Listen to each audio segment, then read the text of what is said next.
Hi everyone. In this video, I wanted to go over the business plan that's available on our website for download. This business plan is really extensive. It has about 9 chapters in here that go into a lot of different detail about the business plan. So let's get into it. Here's the first page, the cover page. Next, we get into the table of contents. Like I was saying, there's about 9 chapters in this business plan, and it's very extensive in detail. You can have a look at this table of content in more detail by clicking on the PDF tab on our website and downloading the PDF that has the table of content. Next is the statement of confidentiality and non-disclosure. This is something that you can add in. This is something that protects your material. Executive summary is something that you're going to write at the end of the business plan. This is something that most people will look at first. They'll read this, and if they are interested by your executive summary, then this is when they're going to decide to get into the rest of your business plan. So it's very important that you make this really tight and solid. And I've divided it into different sections that you can fill in after. Once you've finished writing the entire business plan, this would be the last thing that you would write.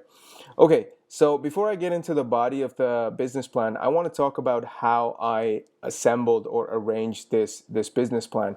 What I've done here is that a lot of the material and the content here can be taken just as is. And I've put these blue highlights for information that you can cut and paste into this business plan. So for example, your company name would go in here, and then the rest of the sentence would follow, and your location would then go in here. Just like that, a lot of this information can be filled in, and you can take most of this business plan just as is written, or you can review it, modify it, and change it according to how you like. All right, so chapter 1 is business description. This is where you're going to talk about your company name, the structure of the company, how the company was formed, and a little bit of the details about the company.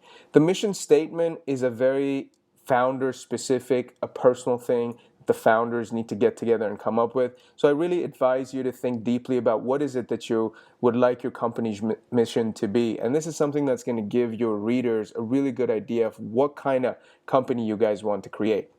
History and current status is about aquaponics, so it's very generic. This can be put in directly into the business plan. Goals and objective, again, 1, 2, 3 to a 5-year goals and plan system that you can review and have a look at and check.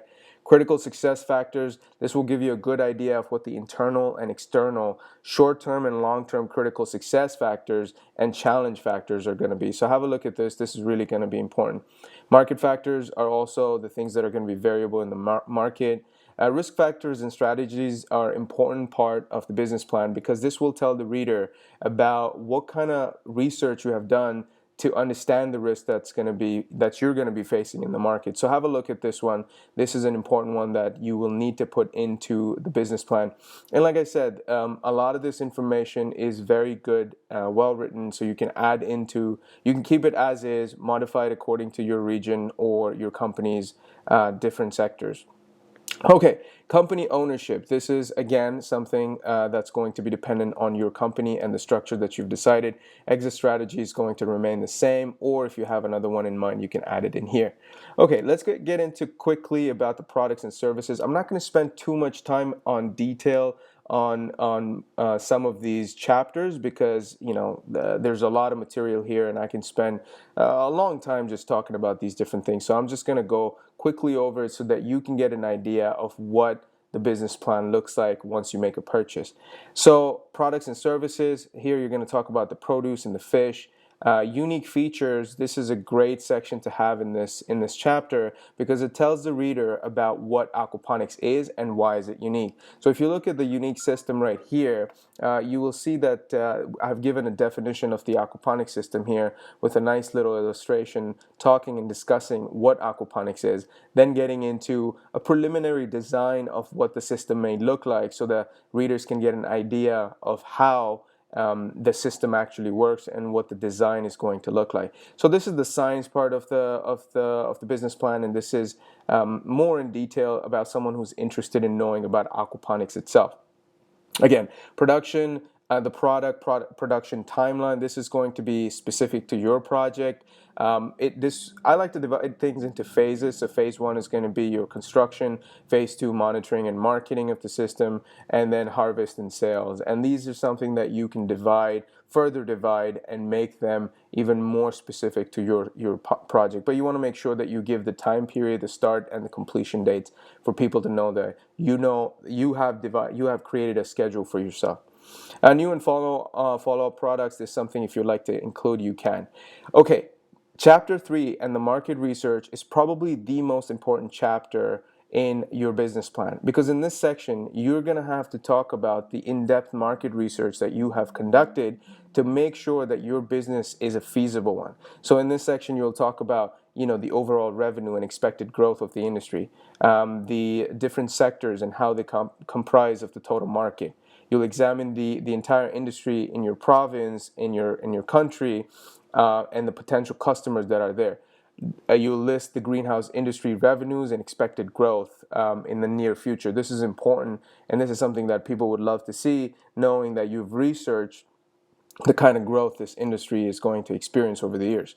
Now, this section, it's very data heavy, and I've taken a lot of data from the province of BC, but I've also taken data from Canada in general as a nation. And what I advise you to do is to take the data on a national level and then bring it further down to a regional and local level. So start with the country or the nation, and then bring it down to your local region. This is important so that you understand the entire industry that you're going to be playing in. A lot of these numbers are going to be, not applicable to people that are outside of BC, but they'll give you a really good understanding of what to look for and where to find that information. So, for example, if you have agri-food revenue here in BC, that's agri-food revenue. You can find that in your location and completely transpose the information or substitute the information in this section.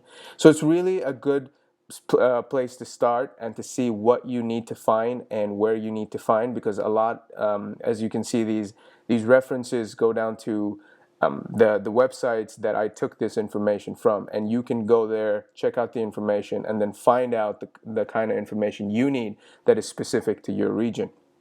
So that's going to be a really important part. And again, like I was saying, breaking it down from a national level to a provincial level, and then showing the revenues, the kind of income that this industry is bringing. If you divide it by different crops, that's even better. So it's very detailed. Again, you're going to have to do a lot of reading here, a lot of research, and that's what's going to go into this section.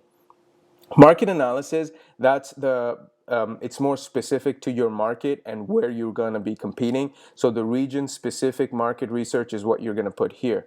And you're going to also look at the kind of buying behaviors that people have here. That will get you into market segmentation and target market. In this, you're going to look at things like demographics. So, and that includes education, age, household type, household income, geographic. These things are going to be very specific to your location. But then, like I was saying, this information is readily available on the internet and is publicly available, so you can get that. And then by reading all these sections, you'll understand exactly the type of information that you need to find out so that you can put it in here. Next will be market size and trends. This is again really good data to put in. These are national sales in millions of dollars, and you can do national sales, the market share percentages, and then your local regional sales that comprise of the total national sales. It's a great statistic to add, because for yourself as well, you will know what's the size of the market that you're going to be overall competing in. Market growth is great because it tells you what the projections are going to be in the next few years, and it just gives you an understanding of how your market is going to grow and how your company can grow with it. Competitor analysis is also really important because you need to look at who you're going to be competing with in your industry and to find out what they're already doing and what they're not doing. In aquaponics, I assume that in most places the competition is not as thick as in other industries. So this section would be very applicable to you, and you can put it as is. But of course, read through it and see what you can find and what you can add or take out. I've done a SWOT analysis here. This is really useful. Your strength, weaknesses, opportunities, and threats. This is something that's great. This will give you an idea of what your company is capable of and where you stand. If you think you can find something more, you can add it in here, or think that something is not applicable to you, then you can take it out. But this is a really important tool to have to get a business plan really solid. Now, chapter 4, marketing strategies and sale. A lot of different strategies and sales are presented here. You're going to look at your market segments. I've given a list of segments that you can target here, and the strategies that you're going to use to target these different market segments. In this market segmentation strategy, you're going to look at geographic segmentation, the product user segmentation, lifestyle and demographic segmentation, and put it all together to create a really good targeting strategy that's going to come in the next section.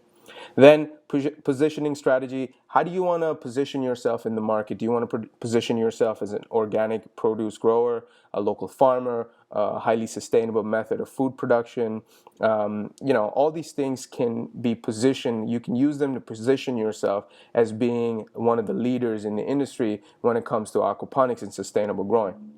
Okay, so again, last thing I want to get into this chapter is do some research on the current market pricing for the different crops that are available out there and the ones especially that you want to grow. That will give you a really good idea of where you stand in terms of your price points, and that will also give you information for your financials, your profit sheets, and your income projections.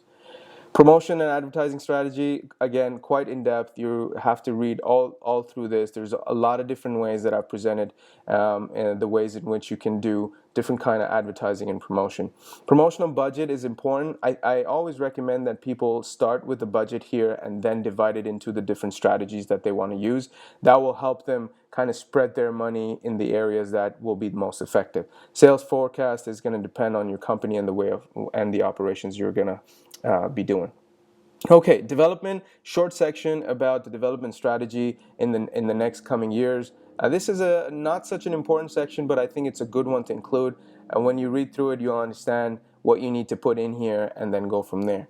Management, this is also again very company specific, so it's going to depend on how you organize your company and what the structure of the company looks like. But I've given you a organizational chart here to look at. You can plug your information in here, change it accordingly you like.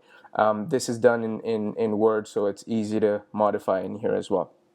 Okay, biography and biography of the director and the team. This is where you're going to get a chance to brag about yourself and your skills, so you put as much good information that you can for yourself.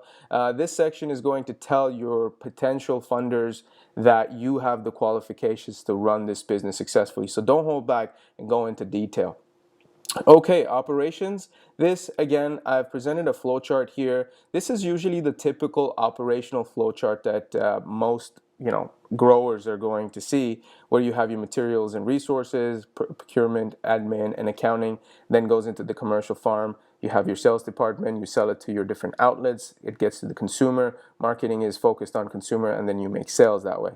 Have a look at this flow chart. If you think that your structure is going to be a little different or it's going to change, you can make the changes in here very easily. But this will give you an idea. If you don't have an idea of what your operations are going to look like, this is going to give you a really good idea of how they should look like in real life. Location is, again, very specific to you and where you're going to be located. Personnel is your team and how many people you're going to employ. Operational expenses are going to all depend on the different components here like I've listed. They're, again, in quite much detail. Have a look at them and then figure out your operational expenses. Okay, next, getting into the financial. This is a big section and probably the second most, or even perhaps the most important section after marketing, is how much money is going to be made in this business. And the startup funding is going to determine how much money you're going to be asking. And these are all the different items that I've put in that would be possible, that would possibly be the ones that you would need to look at to start your farm. So again, gives you really good information of the different components that you need to look at when you're thinking about your startup funds. Getting into current financial position, talking about what you have, your debts, all these different things so that your funders can know a good idea about where you stand. Operating forecast is going to depend on what you're growing, how much you're growing, and what you're selling it for. And that's something that you're going to have to do some research on and then figure out what your operating forecast is going to be like. Income statement. This is it's a very important part of the entire business plan. And I think it may require a lot more assistance in creating this income statement. We do have a financial sheet that we offer, that you can use to project the different the income that you're going to get in 1, 2, 3, 4 or 5 year projections down the line. But have a look at this section. This section gives you a lot of information about how to start the income statement, what kind of information to look at. There is a calculation that I've done here myself for you. This calculation will help you figure out what is it that you can expect. I've done it for lettuce. I've given real life numbers that we have seen in our facility. So it's a really good starting point to see what your income statement might look like. Cash flow is also very closely tied into the income statement, so these two go pretty hand in hand. Again, this will be a summary of your income statement. So once you have the financial sheets complete, you're going to put your year 1 and year 2 revenue, your gross margin, your general expenses, your total expenses, and then after that, net profit and net profit after taxes. This is the number that is going to be the most determinant factor in you either moving ahead with your business or not, and for the funders to fund you or not. And then again, summary of cash flow is again tied into your income statement and follows pretty much the same procedure. Okay, that's it. And then there's chapter 9, which is the funding request. In this chapter, you are going to make it very clear about the funding that you are seeking from your investors. All these numbers are going to be very clearly stated here in this table so that they know exactly what you're looking for. Okay, that's it. The last sections are about appendix. There's about a few appendices here that I've included. You can have a look at it, and this is something that you can fill yourself. And yeah, that's about it. References are going to be the last part. And yeah, this is all that we have in this business plan. And I think it's, again, like I said, it's a very detailed business plan that has a lot of information in it. And I think it would be a great place for you to start planning your aquaponics business. So I really hope that you got some good information out of this short video, and I hope to see you in the actual business plan, and I hope that you make that purchase. Thank you.